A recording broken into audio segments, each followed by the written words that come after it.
Hey guys, it's me, Meteor, and here we're going to be doing a new Let's Play on my channel. This is going to be the story mode of Splatoon. Now, there were a lot of games people actually gave me for suggestions of what to do. A few of them were Kirby Mass Attack, or I'm sorry, Kirby Squeak Squad. Trust me, I do plan to Let's Play that game eventually. I was planning actually to Let's Play that game next until Pin a Robot was announced. But I don't want to do two Kirby games so close together, so I'm not going to do that one yet. But I will be doing that one later, trust me. Another suggestion was Sonic Generations. I do plan to Let's Play that game. I just haven't gotten around to it yet. I'm not sure how much time we'll actually have to cover that, but we'll see. If we have enough time, I'll go ahead and do that. I always liked the girl model better than the boy, so let's go with the girl there. Skin tone, I think that's probably closer to my complexion right there. Well, that probably is, but I like the color of this better. Let's see here. Blue eyes, why not? Because I always like blue eyes. Yeah, that's cool. Why not?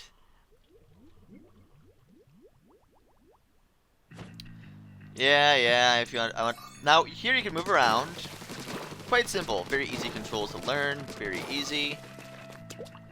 You could actually go ahead and duck underneath, become a squid, to actually go in the water. You can even make yourself go up walls this way. Whee! You can jump out that way. Quite nice. Quite fun. You can, of course, move around with the control sticks, too, but it's just a lot quicker to do this.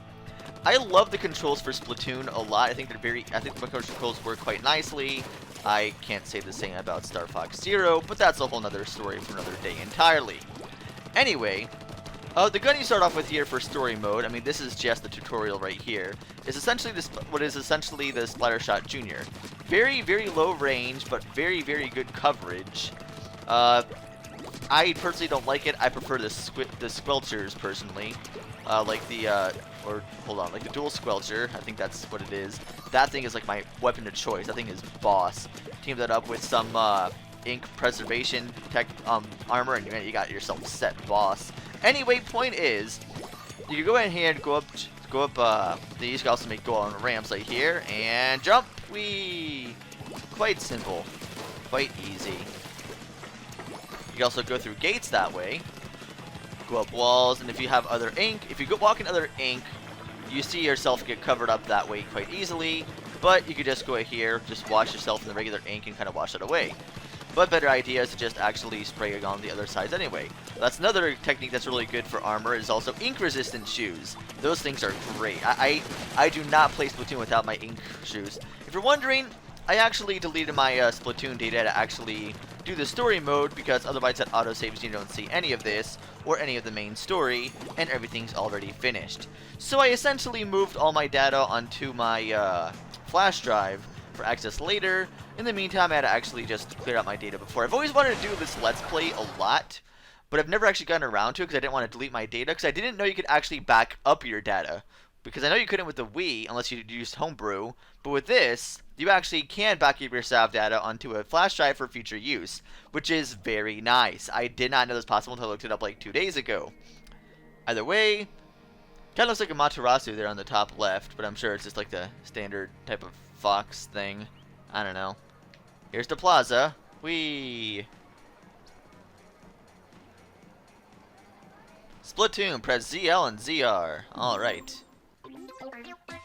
And right out, Callie and Mari are going to go ahead and tell us. Callie and Marie, Callie and Mari, I don't know, their names are all play on Calamari. But either way, they're just going to tell you all the stages that are appearing. Yes, which we're not going to worry about because we're playing the single player, not multiplayer right now. Because we're doing the story mode, as if we never did this before, ever. Speaking of which, also I can't have any practice on the main story mode either, because it auto-saves.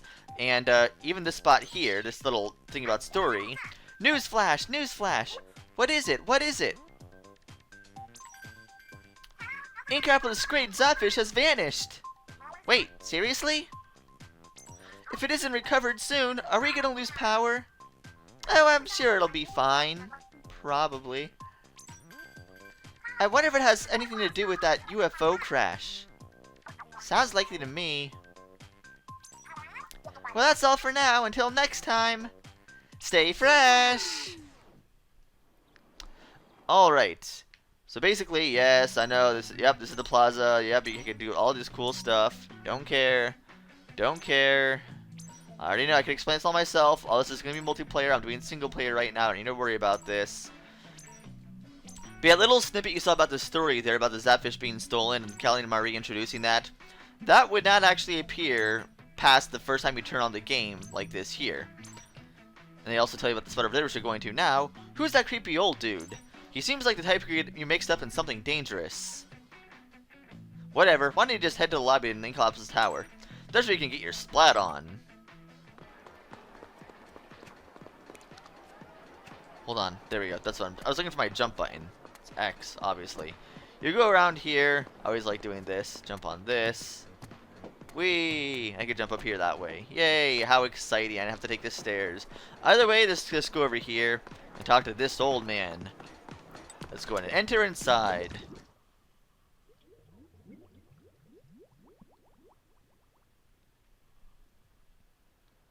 Oh, this looks like an interesting place.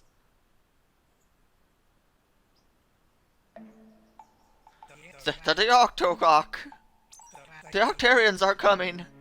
No! Oh, hi. I guess I lost my cool for a minute there. I'm Captain Cuttlefish, leader of the legendary Squidbeak Splatoon. That look in your eye is the look I've been looking for. The great Zapfish that powers Ninkolops has been squidnapped. Nobody believes me, but it's the work of the Octarians. I just know it. They want revenge for the great turf war of 100 years ago. I've been keeping an eye on them this whole time, of course. But they stole the great Zapfish right out from under my nose. Please, you gotta help me rescue the great Zapfish. So, I'm gonna take your silence as a yes. Starting today, you are Agent 3 of the new Squidbeak Splatoon.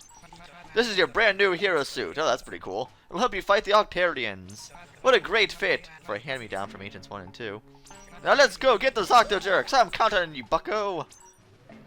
Whee! Yep.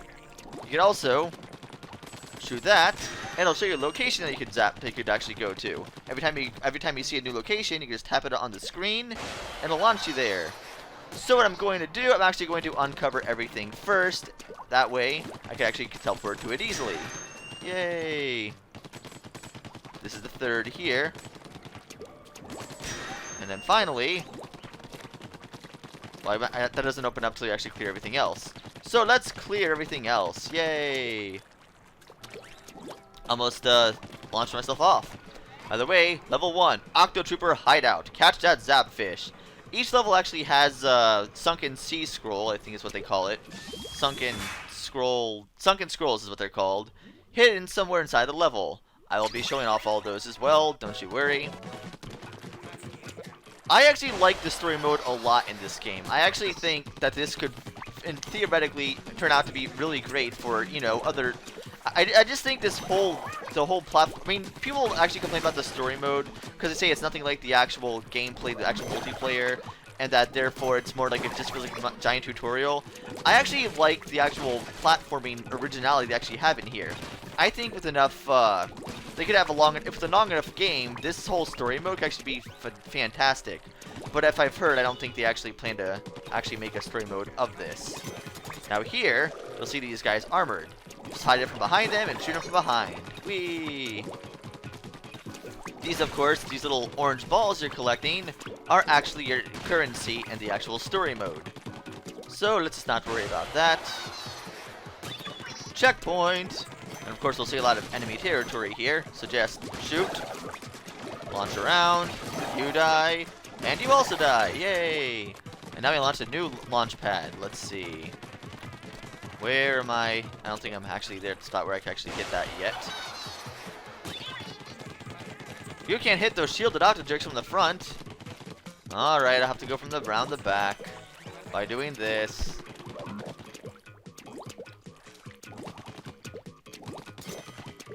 So you turn them around from one side, and then you shoot them that way. Perfect. How wonderful. You could also kind of jump your way from platform to platform if you're really careful, but I don't feel like doing that right now. Alright, and now we're at the checkpoint of level 1.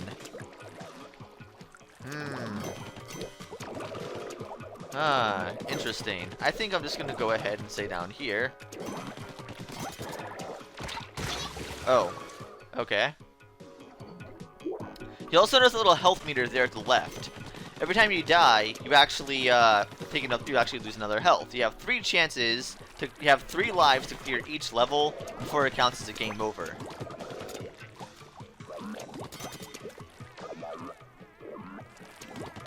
Just trying to clear up as much as I can around the area, so I can essentially just swim around. And you're dead. Perfect. Whee!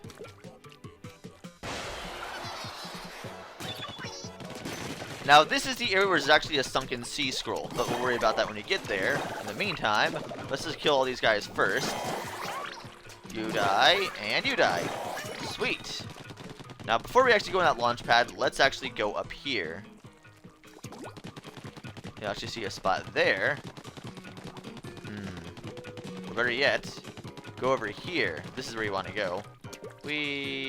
Ah, dang it. We can float all the way up here. And we got our first sunken sea scroll. Or just sunken scroll. I don't think it's called sunken sea scroll. Unless it is. And I'm completely wrong. Could be, very well, actually. I was wrong about stuff before.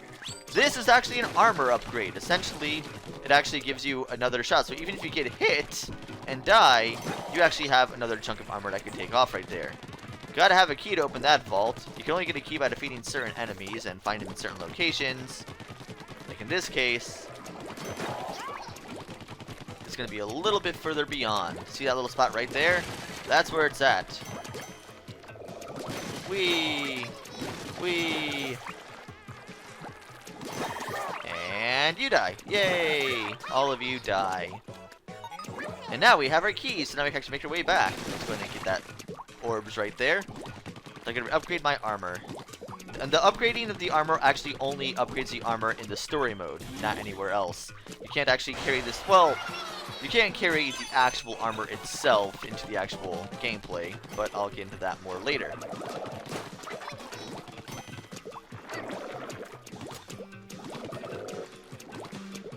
Alright, come on.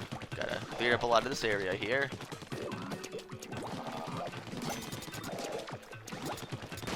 There we are. That was a little bit more frustrating than it needed to be. And the key is inside that box. I want to get this box though. I need this orb. Give me the orb. There we go. That's what I'm looking for. Uh-oh. Looks like we got more company here.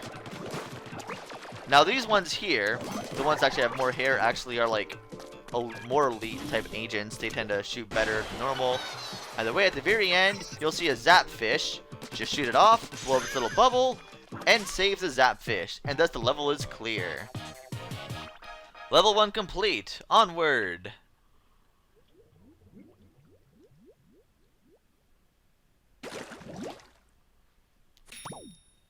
And thus, after each time you get a sunken scroll, it actually says right here, since time immemorial, a rare type of electric catfish known as the zapfish has been prized by Inkling society as a source of energy. In fact, the entire city of Inkopolis is powered by a single 100-year-old great zapfish.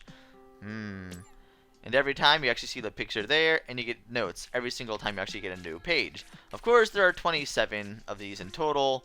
So therefore, or there are 28, I don't quite remember. Either way, of course, there's one in each level for us. So there's that. We're already at, oh, nice work on your first mission. I knew you could do it, bucko. We're already at 14 minutes. Maybe I should just cut it off there for now. Yeah, I think we're just going to cut it off there. So next time in Splatoon, we'll actually be probably finishing up all 3 of these levels. It's that a lot of the introduction stuff actually took place beforehand. But yes, this is actually a little short as progress of what's going to happen for the rest of this. Anyway, I will see you guys next time. Oh, actually, I could upgrade my gear. Let's see. I don't have enough to actually upgrade any of it yet. Dang it. Oh, well. No problem. I could also unlock burst bombs and seekers. But I'm not going to worry about this right now. Either way, I'll see you guys next time.